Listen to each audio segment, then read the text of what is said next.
की बात करते हुए हमें इंग्लिश स्पीकिंग फर्जी बाबाओं के बारे में भी नहीं भूलना चाहिए, क्योंकि कुछ एजुकेटेड लोगों को लगता है कि बाबा के मुंह से अगर इंग्लिश निकलेगी तो बाबा बड़ा क्रेडिबल बन जाएगा। बात यह है कि ऐसे फर्जी बाबाओं को IITs में भी इन्वाइट किया जाता है लेक्चर देने के लिए। इसी से ही देखकर आप समझ सकते हो कि इंडिया में साइंटिफिक टेम्परामेंट की कितनी कमी है। एक सवाल यहाँ ये उठता है कि लोग इन फर्जी बाबाओं के चक्कर में क्यों पड़ते हैं। इलिटरेसी को एक I did a little reading about you, and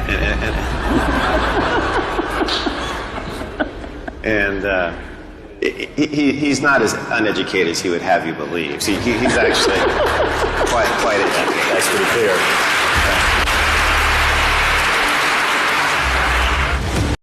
So anything that's still not discovered by science or can be grasped by your logical mind, you call it pseudoscience. But the Harvard medical scientists are clearly acknowledging Sadhguru's wisdom, are clearly saying Sadhguru is so much more profound than what he shows in front of the masses. It's hilarious to see how people are so jealous of Sadhguru's popularity. Recently, Sadhguru received a standing ovation by the US political leader after his address at the Delaware State Senate. And this is a big deal. This is where 65% of Fortune 500 companies are based. It's not just global recognition. Even India's top leadership, from Prime Minister's office to his key cabinet ministers, everybody engage with and respect him.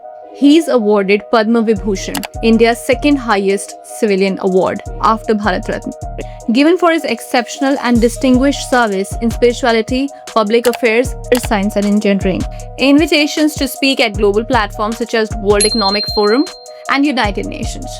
Environmental leadership acknowledged globally for movements like Save Soil and Rally for Rivers. Honorary recognitions for his contributions to social outreach and ecology awareness. So before commenting on Sadhguru, Dhruv Rathi should think 1,000 times. Sadhguru is way beyond his logical. In fact, Dhruv Rathi can never understand him through his minuscule mind.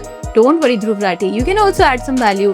Next time we need an Indian influencer who's living in Germany, constantly criticizing his nation, the very land he belongs to. You'll be invited. You will top the list.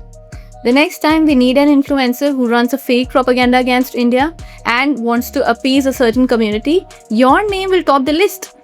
So remember people, next time when external forces try to break India, Dhruv Rathi will be the first one to support it.